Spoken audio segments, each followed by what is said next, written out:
Bonjour les amis, j'espère que vous allez bien. Critique analyse du chapitre 1150 de One Piece, un chapitre qui m'a... Oh putain, qu'est-ce que... Ah, j'ai adoré ce chapitre, j'ai vu beaucoup de gens, hein, on les a vus, hein. Oui, mais non, mais ça part dans tous les sens parce que... Niquez-vous quoi, c'est bon, vous nous faites chier, laissez Oda finir son œuvre, laissez Oda faire son œuvre, arrêtez de nous casser les couilles. On est dans un putain d'univers où il y a des fous du démon, de l'invisibilité, de l'immortalité, des monstres qui font 10 000 mètres, des éléphants géants, Fermez-la! Fermez-la! Voilà, c'est le coup de gueule de début de critique, vous me cassez les couilles, vous n'êtes pas Oda, d'accord? Nous sommes tous et toutes des passionnés, des fans, ce que vous voulez. Nous critiquons, nous analysons, nous donnons nos points de vue. Vous avez le droit de pas aimer ce qui se passe, mais arrêtez de vous prendre pour quelqu'un que vous n'êtes pas. Vous n'êtes pas Oda, vous n'êtes pas le maître. Ce n'est pas votre œuvre, arrêtez de vous l'attribuer. Vous avez le droit d'avoir vos théories, de votre avis, etc. Mais arrêtez de... Ah, il y en aura le cul. Il y en aura le cul. Voilà. Dans 20-30 ans. Je sais pas pourquoi je dis ça. Bon les amis, après avoir dit ça, parce que c'est important de le dire, de le rappeler, que nous, vous, nous tous, qui aimons cette œuvre, qui sommes passionnés, qui affectionnons cette œuvre, on a le droit de pas aimer ce qui se passe. J'ai poussé des coups de gueule plein de fois, mais il faut respecter le travail du maître. C'est son œuvre à lui. Elle ne vous appartient pas, elle ne m'appartient pas. Donc laissez-le faire ce qu'il veut. Si à la fin ça roule pas droit et ça a aucun sens, on dira bon mais c'est un peu de la merde. On donnera notre avis, on dira bon voilà, mais il faut pas se sentir péter plus haut que son cul. Voilà, c'est important de le rappeler. Hein? Bon, maintenant que c'est dit, les amis. Chapitre très sympa. Déjà, le pèlerinage de Yamato, il faut qu'on en parle un peu. Parce que sur les capes d'Ulti Page 1, on a le symbole du soleil. Souvenez-vous la fresque qu'avait vue Franky, pardon, pas Sanji. Sur la fresque qu'avait vue Franky, on avait dans le troisième monde, lors de la guerre qui représentait un immense monstre avec le soleil dans la main contre tout le monde, Nika, Loki, etc. Il y avait un bateau avec le symbole du soleil comme ça sur la voile. On peut imaginer que ça représentera donc ce bateau en particulier, l'équipage de Yamato qui fera partie de la flotte de Luffy. Ce qui a beaucoup de chance. Pourquoi? Parce que ce soit Yamato, Bonnie ou Carotte par exemple, qui sont trois personnages féminins que moi j'aurais adoré voir comme Mugi, elles ne font pas partie des Mugi, contrairement à Vivi et mince, la petite Otama. Qui sont elles des Mugi à part entière. Alors Otama je suis un peu plus nuancé, Vivi vous le savez c'est une Mugi, juste elle est pas sur le bateau. D'ailleurs il faudrait qu'elle rejoigne les Mugi parce que le truc c'est que la fin du manga approche, que son père vient d'être assassiné et que à la Basta à mon avis il y a le gouvernement qui est en mode mais où êtes-vous madame Vivi? Il est temps que nous vous supprimons les Nefertari. Donc elle, il faut absolument qu'elle revienne sur le bateau, ça sera cool, un peu plus de présence féminine, vous savez que moi je trouve qu'il en manque sur le bateau. Donc grave cool. En attendant, Carotte, la reine de Mokomo, va être, elle c'est sûr, représentée sur la fresque comme étant la chef des Minx. Donc elle sera avec la flotte de Luffy et elle sera chef des Minx. Yamato sera chef sûrement de son petit groupe, etc. On a aussi d'ailleurs, elle sera avec Momonosuke pour représenter Wano Kuni. On a Bonnie, on sait pas trop, elle je sais pas trop, vu que c'est une enfant et que maintenant elle peut enfin être elle-même, est-ce qu'elle va rester avec Vegapunk, est-ce qu'elle va prendre les armes pour la guerre finale, je sais pas trop, on verra bien. Mais Vivi, ouais, j'attends qu'elle revienne sur l'équipage, j'y pensais là en voyant cette petite mini-aventure, j'espère vite qu'elle va revenir avec l'équipage, il est temps qu'elle revienne. Et Otama, bah à voir, est-ce qu'on va avoir une ellipse? Je sais qu'il y en a qui pensent qu'on va avoir une longue ellipse pour avoir finalement encore un peu d'entraînement. Et c'est vrai que d'ailleurs dans le chapitre ça fait lien, c'est que on voit un petit peu la démonstration de la puissance pour, à mon avis personnel, de l'antagoniste final de l'œuvre. Bon, effectivement je me demande comment on bat cette personne, d'accord?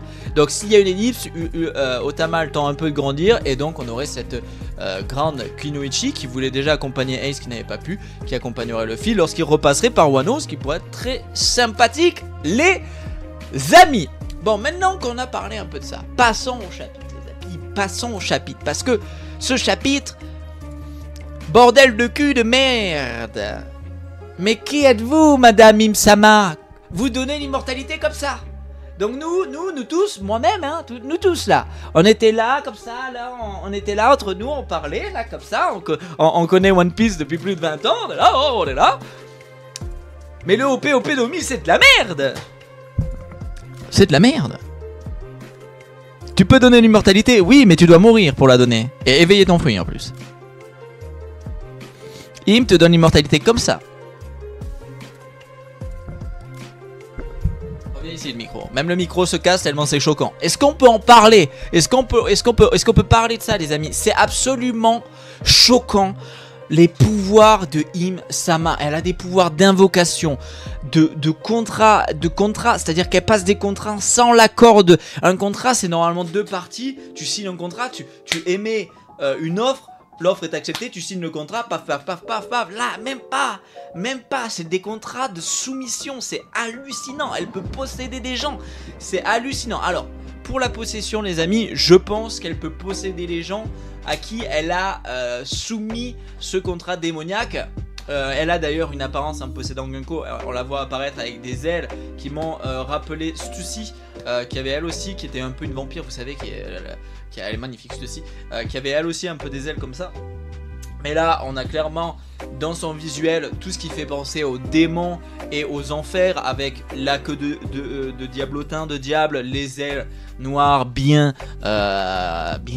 fourchues, bien trapues, bien, vous voyez ce que je veux dire, bien démoniaque, et surtout ce trident, cette fourche. Donc on a des signes distinctifs des démons, du diable, etc. Donc très intéressant. Moi je le rappelle, on est dans une œuvre où il y a des fruits du démon. Est-ce que Im serait un démon? Le démon originel qui a créé les fruits, peut-être? Je ne sais pas. Ou aurait-elle le fruit du démon? Le fruit du démon, le fameux. Oh, la théorie de Zinzin. Non, j'en sais rien. Mais en tout cas, elle a des signes distinctifs qui font penser aux démons dans nos cultures. Ils sont souvent représentés comme ça, et c'est très intéressant, surtout quand on voit les pouvoirs qu'elle a. Surtout que, du coup, il faut qu'on parle de quelque chose, les amis. Dans cette critique, il faut qu'on parle de quelque chose. Im a le pouvoir de donner l'immortalité. Et ça, j'en ai parlé plein de fois. L'immortalité, ce n'est pas l'invulnérabilité, ce n'est pas le fait de ne pas pouvoir être battu, ce n'est pas le fait de donner de la... C'est le fait de ne pas mourir. Si... Et je dis bien, si vous enfermez Summers, je prends Summers pour exemple, dans une boîte en granit marin, qui est un des matériaux les plus solides de One Piece, et vous le faites couler au fond de l'océan, il ne mourra pas, mais il ne peut pas en sortir. Il n'est pas intangible, il n'est pas invulnérable, il est immortel. C'est très important à prendre en compte. C'est très important à prendre en compte. Ça ne veut pas dire qu'il n'existe pas de moyen de le blesser. On a vu que ça existe. On peut blesser les personnes qui sont immortelles grâce à Im. Gaban nous l'a prouvé. Maintenant, il est temps, avec Chopper qui va aller s'occuper de ses blessures, etc., qu'il nous explique comment il l'a fait. Comment tu as fait? Allô, frérot, comment tu as fait? D'accord? C'est important. Parce que là, on va affronter des gens immortels. Et là, moi, vous pouvez me dire ce que vous voulez, Nika ou pas Nika, je vois pas comment Luffy, là, actuellement, il bat Im. Je vois pas. Parce que même dans son dégagement de Haki des Rois qu'elle fait, désolé de le dire, Im, c'est la seule qui se souvient du Haki Joy Boy qui avait explosé dans le nœud de Emmet. Elle est à ce niveau-là. D'accord? C'est pas Kaido, Im c'est Im. C'est à mes yeux, attention, c'est à mes yeux, donc forcément c'est mon point de vue. C'est l'antagoniste final de One Piece. Barbe Noire, ça suffit. La Zumba autour de Barbe Noire, stop. Barbe Noire, lui, il est en train de... Pour essayer de devenir roi de la ruche, on est fatigué. Barbe Noire, mets-toi de côté, on n'est pas ensemble. Ou alors Barbe Noire sera l'antagoniste final pour le One Piece, pour le roi des pirates. Mais l'antagoniste de l'univers de One Piece qui opprime les peuples, c'est pas Barbe Noire, c'est Im. D'accord? Qu'on soit bien d'accord sur ça. Donc Im est super impressionnant, elle est dans son visuel, elle est magnifique. Elle possède Gunko, elle a donc un pouvoir de possession, c'est hallucinant. Du coup, moi j'en viens forcément à me demander, est-ce que son corps qui est à Marie-Joie est son corps originel, ou est-ce que c'est quelqu'un qui est possédé? Ce qui pourrait être très intéressant, c'est de se rendre compte que depuis des centaines d'années, elle possède le corps de Lily. Ce qui pourrait être super intéressant, ce qui pourrait faire un choc. En la voyant, on pourrait imaginer que c'est le démon originel qui a un démon originel, parce que les fruits du démon qui peut pas avec la mer, on a eu ces histoires de divinités. Est-ce qu'il y a les divinités et les démons? Est-ce que c'est le démon, tu vois, et que du coup on aurait le dieu du soleil, le dieu de la forêt, machin, etc. et le démon?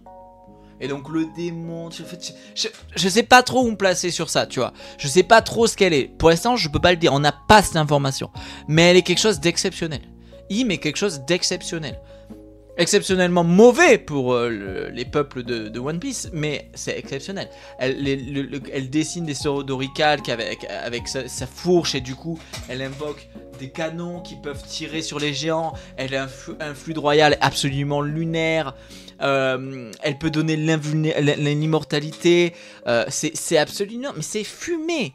Elle signe des contrats sans les deux accords. Elle invoque des trucs. Elle a un livre, un grimoire qui fait très penser à de la magie noire, qui lui permet d'invoquer un immense fusil à pompe, un double barrière qui explose la main de Brogy. C'est absolument lunaire. Mais franchement, c'est absolument lunaire, ces pouvoirs.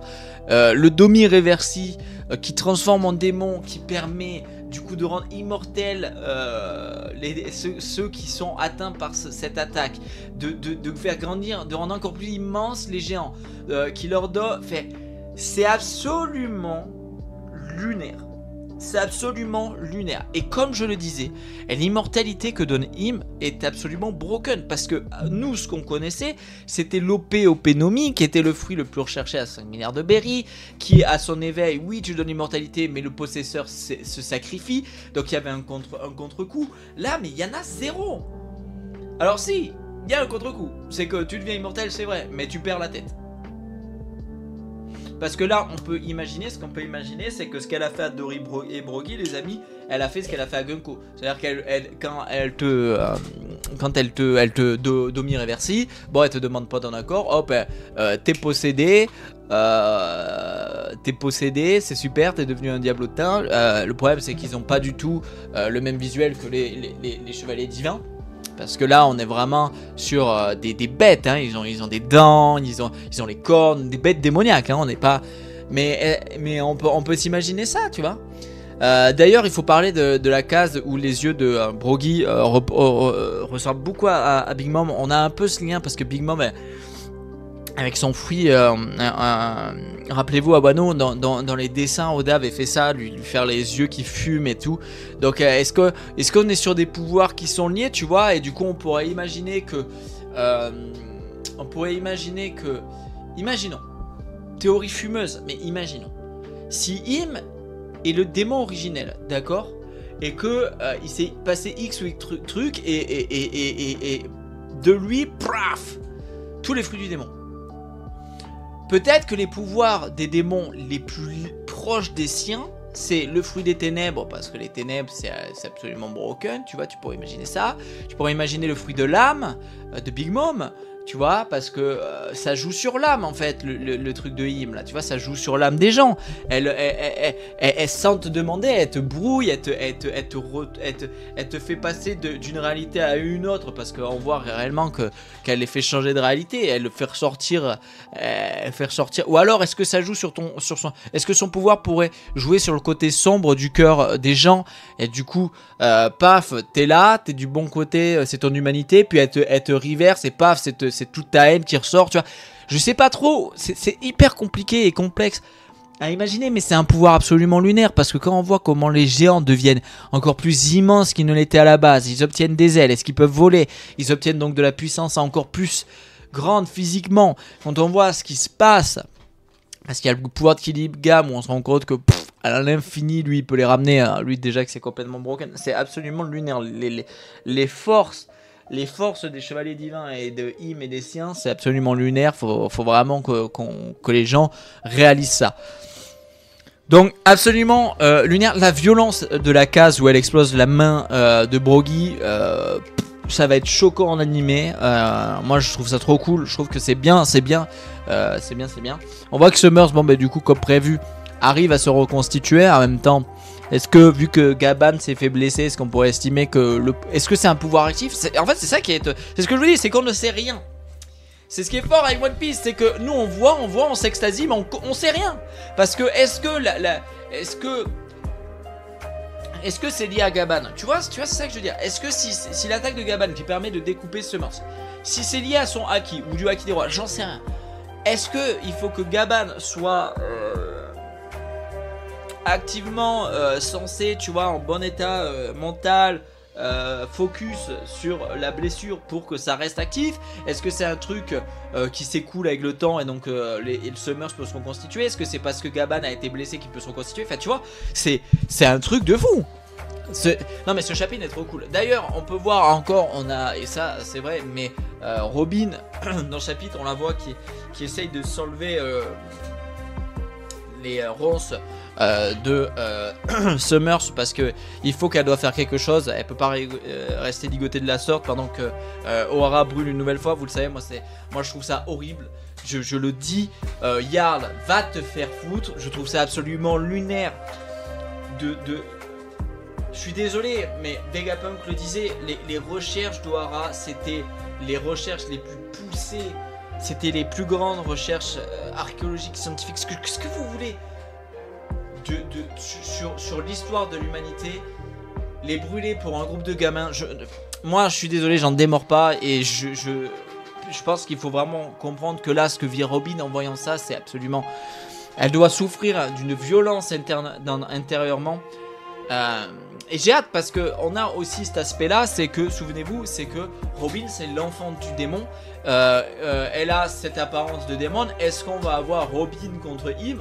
Pour moi elle n'a aucune chance, mais est-ce que ça va arriver? Va savoir, ça pourrait être cool dans son panel. Il faut aussi qu'on commence à se demander, moi ça commence à me péter les couilles, ils sont où le fils en G0, qu'est-ce que vous branlez? Voilà, ça c'est mon coup de gueule. Qu'est-ce qui branle? Parce que c'est bien beau là de bouffer avec Loki en bas et de se dire oh t'es vachement blessé, ouais. Où est-ce que vous êtes? Bordel de merde, vous allez me dire qu'ils ressentent pas ce qui se passe là-haut, qu'ils ressentent pas que ça crame? Allô Oda, qu'est-ce que tu branles? Je ne comprends pas. Qu'est-ce que tu branles? Où est-ce qu'on va? Où est-ce que tu m'amènes? Où est-ce que tu m'amènes avec eux? Comment tu vas m'expliquer que j'ai aucune réaction de ces monstres en bas là? Parce que ça, avis personnel, c'est mon avis personnel. Oda, je ne comprends pas. Je trouve que tu n'arrives pas à maîtriser parfois tous tes aspects tellement tu fais trop de trucs. Là, pour moi, ça n'a pas de sens que j'ai toujours pas de réaction de Zoro, Sanji et Luffy. Même d'Ajrudin et tout ça. Comment, avec tout ce qui se passe là-haut, ils ne le ressentent pas? On n'a pas une petite réaction? Comment? Alors vous allez me dire... Et d'ailleurs que dans les commentaires de la réaction live me l'avait dit, peut-être que Loki raconte ce qui s'est réellement passé avec son père dans le château, etc. Et que m'avait dit dans les commentaires, m'avait dit, bon, ce qui pourrait être sympa, c'est de se dire que l'ancien roi Harald était peut-être devenu un démon, il l'avait peut-être fait devenir un démon, et que donc... le Jarl, Loki, etc. Avaient combattu dans le château Harald et les géants qui avaient pu être transformés en démons comme dans le chapitre. Plutôt sympa comme idée. Ça vient pas de moi, comme je le rappelle, ça vient de Zamagidi qui nous m'avait dit ça dans les commentaires de la réaction live. Et je trouve son idée assez sympa. C'est vrai qu'on peut s'imaginer que Harald qui faisait ces trucs de son côté, et on se rappelle, souvenez-vous, en plus ça fait un peu écho ce qu'a dit Zamagidi dans les commentaires, c'est que ça fait un peu écho à ce qu'avait dit Summers qui avait fait une réflexion sur Harald, qui avait dit putain merde, t'as merdé et tout, un truc dans le genre, souvenez-vous.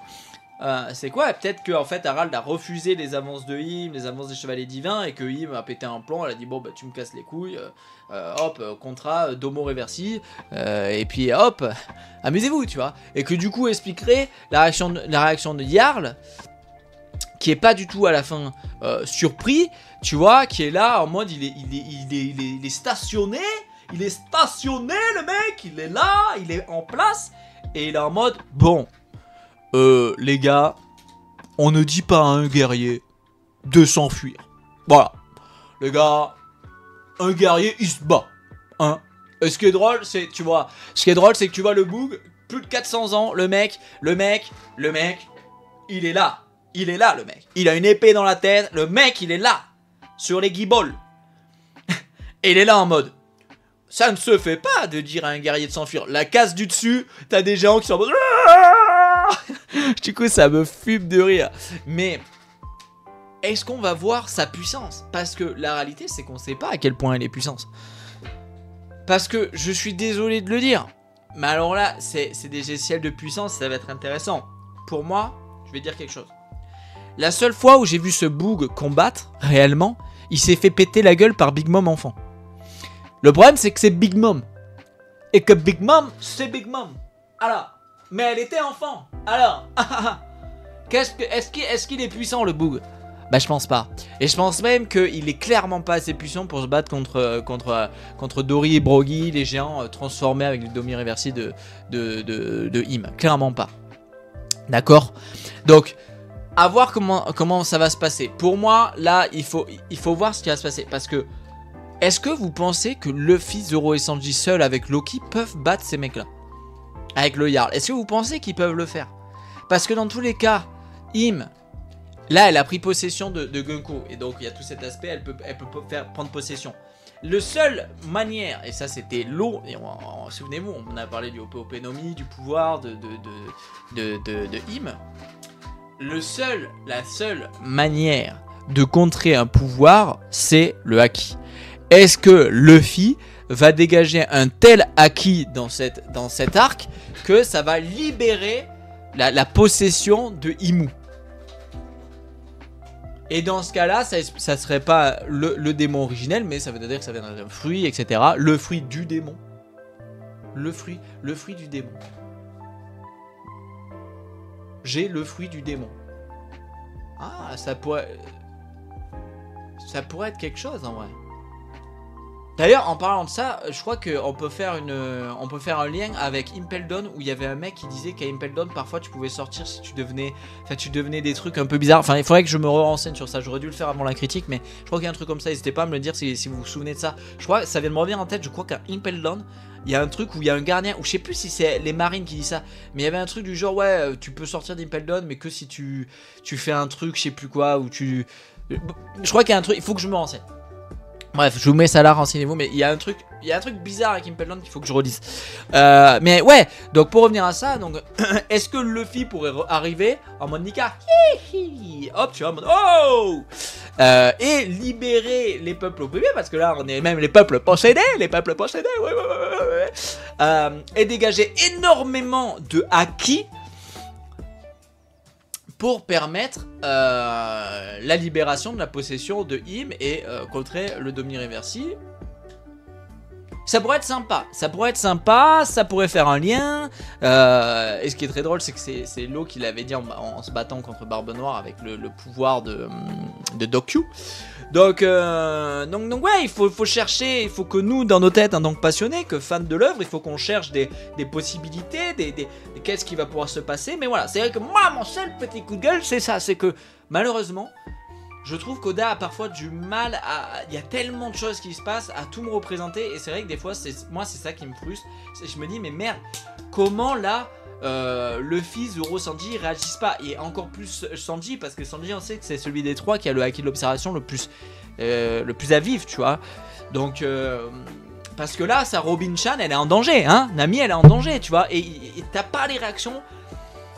Mais c'est vrai que ça pourrait s'expliquer avec Loki qui raconte son histoire et qu'en fait ils sont au courant de trucs qui se sont passés bien avant, que Ashruddin soit choqué que ah merde, c'est ce qui s'est passé avec mon père, et que ça pourrait faire un lien avec le commentaire donc de Zamagidi. Et je le dis, je le rappelle, n'hésitez pas à me laisser des commentaires sous les critiques ou sur les réactions live. J'adore vous lire, je suis un passionné, j'adore Si je suis d'accord avec vous, je vais être le premier à vous le dire. Si je vole pas les crédits, moi les gars, quand j'ai des idées qui viennent de Twitter parce que je le vois passer, d'autres créateurs, je le mentionne, je le cite. Je suis pas là pour m'envoyer des ronces, moi.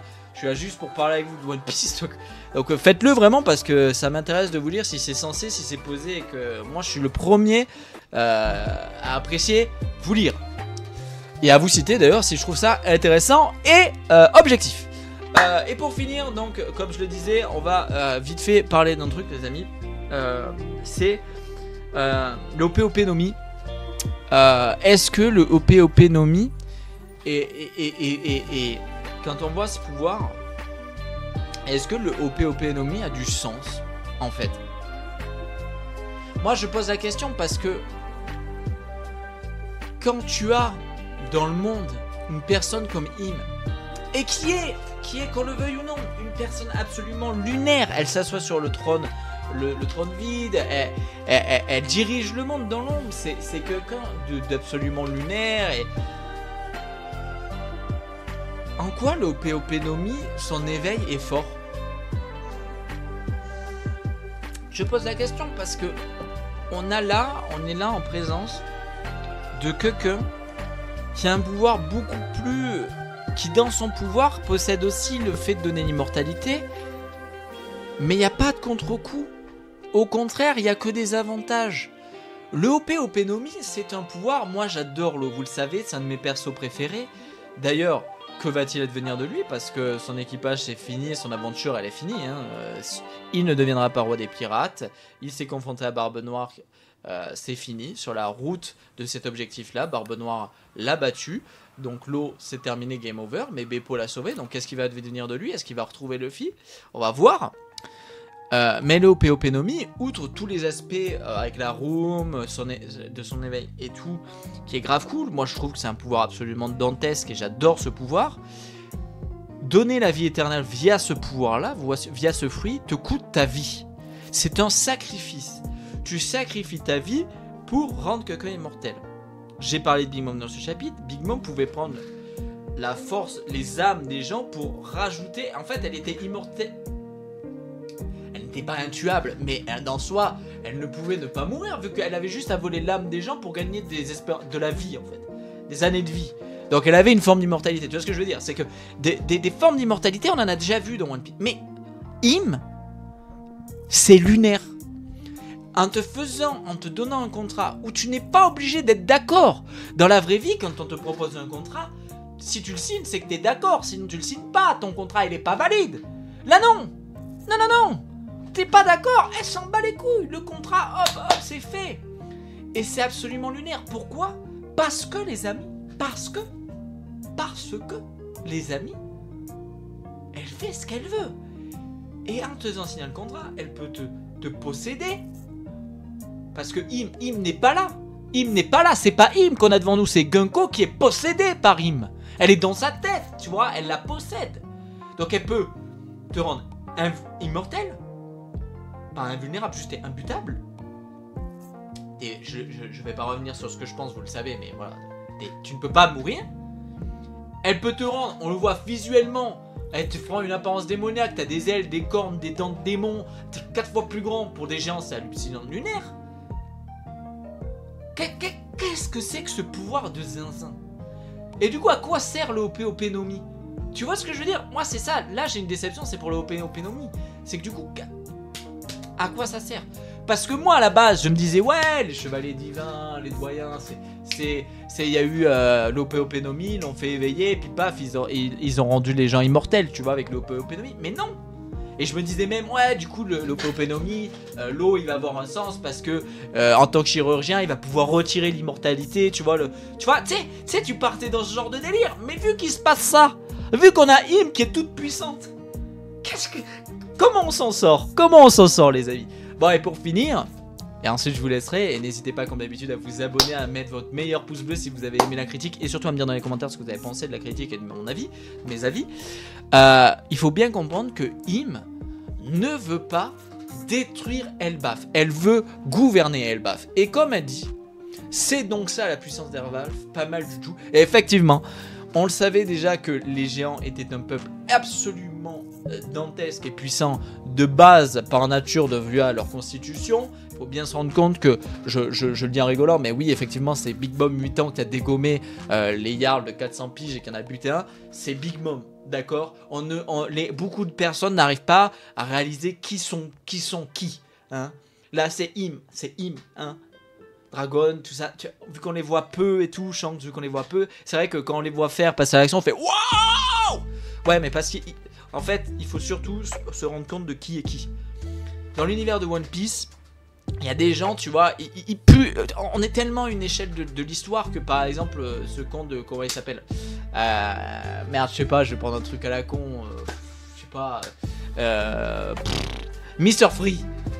Bon, bah effectivement, par rapport aux quelques personnes qui sont dans le top de l'univers de One Piece, c'est une merde. Mais en réalité, vous voyez, par rapport à la plupart des gens lambda, il est super fort. Tu vois ce que je veux dire? Et en fait, il y a beaucoup de trucs où les échelles de puissance sont pas comprises dans One Piece, alors que les gens qui regardent One Piece sont souvent des bandeurs de puissance parce qu'ils sont en mode la puissance, la puissance, les muscles, donnez-moi des muscles, donnez-moi de la puissance là. Pourquoi je fais un accent? Je sais pas. Mais c'est des bandeurs de puissance dans les shonen. Et pourtant, beaucoup ne comprennent pas ça, tu vois.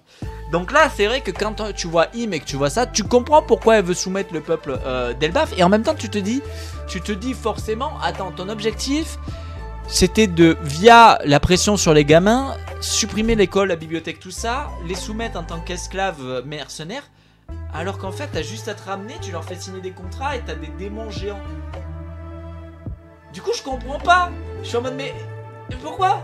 Juste ramène-toi sur l'île, Im, ramène-toi sur l'île. Tu fais ton truc de Mickey là sur tout le monde. Et je dis voilà. Et t'as des géants démons.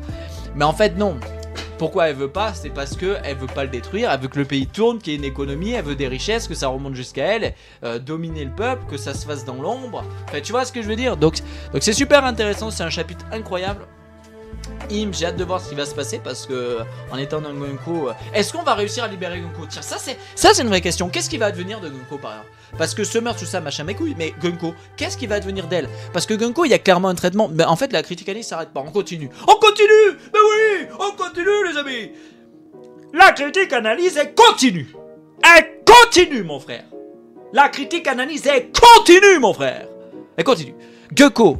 Non, je finis sur ça. Gunko les amis. Gunko les amis. Pourquoi je prends une voix bizarre? Je sais pas. Gunko les amis, c'est parce que je suis excité. Ce chapitre est tellement cool aussi. Il est trop cool. Mais oui. Il est incroyable ce chapitre. Moi j'ai adoré ce chapitre. Des doubles pages. De la puissance. J'ai adoré.